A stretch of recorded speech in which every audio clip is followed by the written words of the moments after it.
Russ Symes here, serial entrepreneur and passive income junkie. If you don't know who I am, I own businesses in e-commerce, testosterone clinic, rental properties, and crypto mining. I own both Bitcoin and Ethereum mining, and today I'm going to be talking to you about what I've recently been getting into, which is helium mining.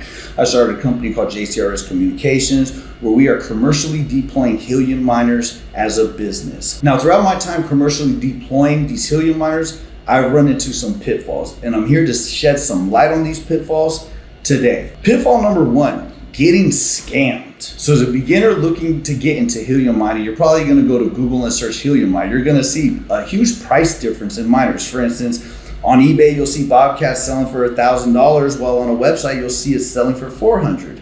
That's a scam. Avoid those scams. How to spot a scam? When it's way under what they're selling for outside of the manufacturer, and they only accept crypto. That's a dead scam. There's a ton of websites on the internet right now selling miners for extremely cheap, and they're only accepting crypto, which means it's a scam. Avoid that. Pitfall number two, deploying the miner inside. Now, everybody thinks that you can simply plug your miner in, put the antenna by the window, and that you're gonna earn. Yes, it sounds easy, but those days are done. If you're gonna wanna make money in helium mining, you're gonna have to put the miner outside and on a roof with a clear line of sight, which is another pitfall. I'll talk about that later. Pitfall number three, using indoor miners for outdoor deployments. Now, some of these indoor miners are not meant to be in extreme heats like Arizona, Las Vegas, things like that. You're going to want to use a miner that's built for the outdoors so that you can avoid any issues down the line, especially if you're doing this at a commercial level.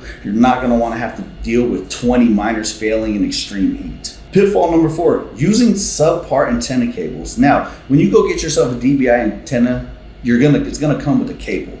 That cable is not the cable that you want to use. You're actually going to want to use an LMR 400 cable, LMR 400 cable. And you're going to want to make sure that this cable is designed for commercial use. Pitfall number five, antenna cable too long. Now, when you get this LMR 400 antenna cable, you're going to want to make sure that it's less than 6 feet.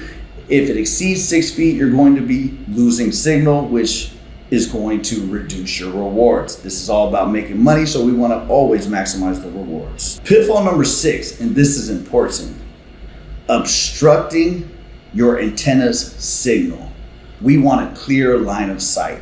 Now, when you put that DBI antenna up on the roof, you're going to want to make sure that there's absolutely nothing around it that is going to obstruct the signal. I'm talking about no trees, no chimneys, no nothing. So now you can really see why indoor deployments are pretty much useless, because the whole half of the house is actually blocking the signal. You're going to want to make sure that this signal has a clear line of sight. As you know, helium miners make money by witnessing other miner signals. So when you have things that are obstructing your antenna signal, you're going to lose rewards, therefore lose money. Pitfall number seven, not installing a ground wire. Now, this is often forgotten when you're doing an outdoor deployment, but you're going to want to have to install a ground wire. You don't want your miner exploding, or you don't want lightning to strike and explode your house. So be safe, install a ground wire. Pitfall number eight, and I see a lot of people doing this, using an 8 dBi antenna, thinking that it's going to get them the maximum reward.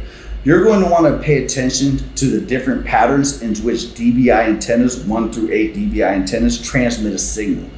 8 dBi antennas oftentimes are overkill. In fact, most of the time are overkill. The only time you're going to want to use an 8 dBi antenna is if you're looking to transmit that signal over a long distance. If you're in the middle of a city, a 3, 4, 5 dBi antenna works great. In fact, a 4 dBi antenna works perfectly most of the time. Bigger is not always better. In fact, I've seen people using a 15 dBi antenna thinking that it's going to maximize the rewards, which is simply not true. Pitfall number 9. Forgetting to port forward port 44158.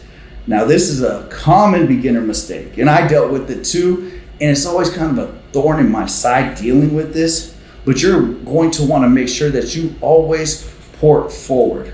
If not, 2 days down the line, you're going to see that your miner is relayed or having some type of connection problems. Now, what sucks about these miners is oftentimes it takes them 2 days, 3 days sometimes to troubleshoot a problem because it's catching up with the blockchain or it's syncing or it's doing something. Best way to deploy is just making sure that you cover all the steps properly. And I have that in my course. Thank you. Sadly, the average person in 2022 is not simply earning worthwhile earnings from Helium mining. And why is that? A lack of education.